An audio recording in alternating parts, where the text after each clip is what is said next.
Hey Jerica, I really liked your paper about the bad case of the stripes. But you grew up with 4 brothers and 3 sisters? Holy cow! That must have been a really busy household.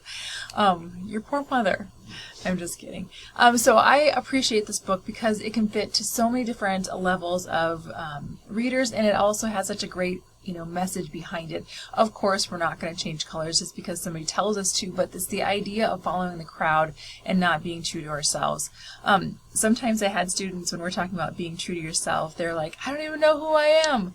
But you kind of do. When students are in that situation, they know what they like and what they don't like, who they are most comfortable being around and who they aren't. So that could definitely be a discussion with students as well.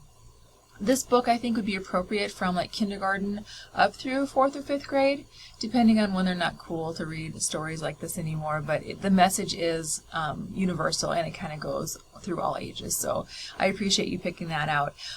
One thing you said about the book too is learning to be yourself and being comfortable in your own skin.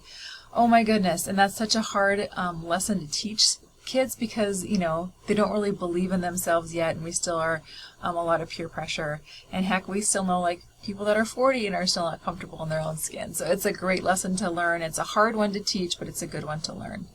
Appreciated you jumping in and doing this assignment. I'm going to show you the link, here it is, for Storyline Online for Bad Case of Stripes. Sean Astin reads it, does a pretty great job of it, so if you ever want to use this in your classroom, I think that would be perfect. All right, thanks.